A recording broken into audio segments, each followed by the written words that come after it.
মানিকগঞ্জ ও বাগেরহাটের বাজারগুলোতে শীতকালীন শাকসবজির সরবরাহ বাড়লেও কমেনি দাম। এ নিয়ে বিস্তারিত জানাতে সরাসরি যুক্ত হচ্ছেন সহকর্মী আব্দুল আলিম এবং এস সোহান। শুরুতেই যাচ্ছি সহকর্মী আলিমের কাছে। আলিম, সরবরাহ বাড়লেও দাম না কমার কি কারণ বলছেন বিক্রেতারা? মানিকগঞ্জের বাজারে শীতকালীন সবজি সরবরাহ বেড়েছে। তবে এই শীতকালীন সবজি সরবরাহ বাড়লেও কিন্তু এখনও নাগালের বাইরে সাধারণ ক্রেতা এবং ভোক্তাদের।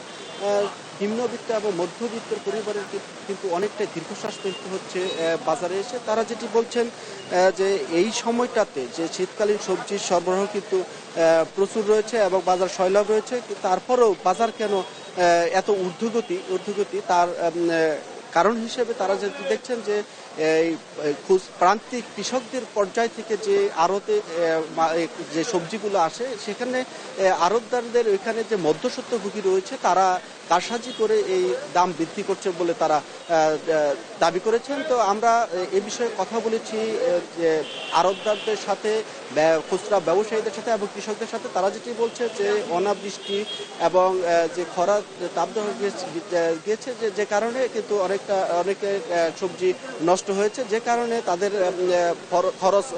ফলন খরচটা বেশি হওয়ার কারণে তারা যে দামে বিক্রি করছে তাতে কিন্তু তাদের অনেকটা লোকসান হচ্ছে, এটা কৃষকদের দাবি।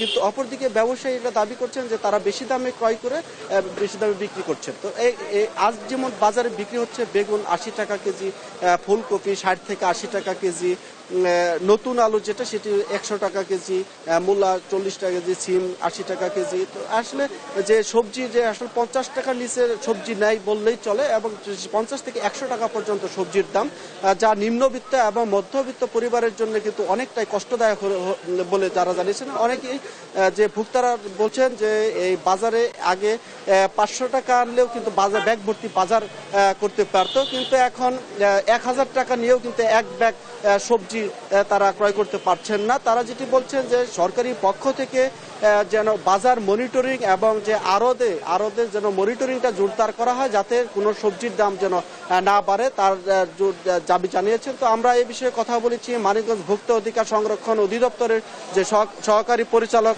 আসাদুজ্জামান রুমেল রয়েছে তার সাথে। তিনি যেটি বলছেন যে তারা নিয়মিত বাজারে মনিটরিং করছেন এবং যে সবজির দাম যাতে না বাড়ে সেজন্য তারা আড়তে নিয়মিত অভিযান চালাচ্ছেন এবং কিছু কিছু অসাধু ব্যবসায়ীদের তারা জরিমানাও করেছেন। তার চেষ্টা করছেন যে বাজার যাতে নিয়ন্ত্রণে থাকে, সাধারণ ভোক্তাদের নাগালের মধ্যে থাকে, সেজন্য চেষ্টা করছেন। তো সাধারণ ভোক্তাদের দাবি যে এই ভরা মৌসুমে, এই শীতের মৌসুমে যে সবজির দামটি গত বছর দাম ছিল 10 থেকে 20 টাকা কেজি, সেটি কিন্তু এখন পর্যন্ত 60 থেকে 100 টাকা কেজি। এটি নিয়ন্ত্রণের জোর দাবি জানিয়েছেন। তো আমরা এখন চলে যাব আমাদের বাগেরহাটের সহকর্মী রয়েছেন সোহান, তার কাছে।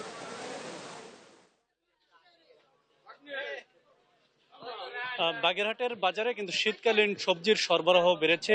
সকাল থেকে আমরা বাগেরহাটের যে প্রধান বাজার রয়েছে সেই বাজারে দেখেছি যে শীতকালীন যে বিভিন্ন সবজি রয়েছে, ফুলকপি, পাতাকপি, ওলকপি, সিম, বরবটি সহ বিভিন্ন সবজির কিন্তু সরবরাহ প্রত্যেকটি দোকানে বেড়েছে।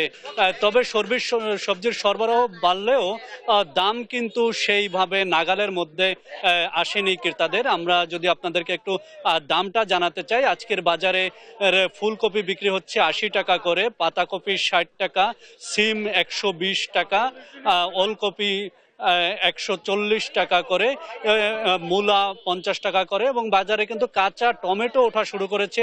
এই কাঁচা টমেটো বিক্রি হচ্ছে 80 টাকা করে।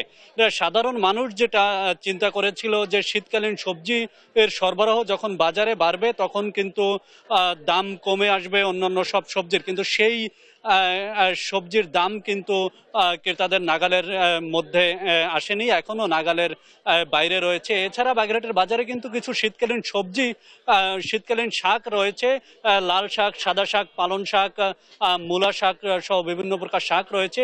এইসব শাকও কিন্তু বিক্রি হচ্ছে 20 থেকে 25 টাকা করে তারই, কিন্তু অন্যান্য সময় শীতকালীন এসব শাক 10 থেকে 15 টাকার মধ্যে বিক্রি হতো।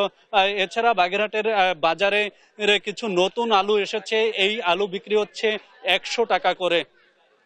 অন্যান্য সময় নতুন আলু যখন বাজারে আসতো তখন এই আলুর দাম ছিল 60 থেকে 70 টাকা। অবশ্য পুরাতন আলুর দামও বাগেরহাটের বাজারে বেশ বেশি, 75 টাকা করে বিক্রি হচ্ছে। সব মিলে বাগেরহাটের বাজারে সবজির যে দাম সেটি কিন্তু এখন পর্যন্ত সাধারণ মানুষের নাগালের বাইরে।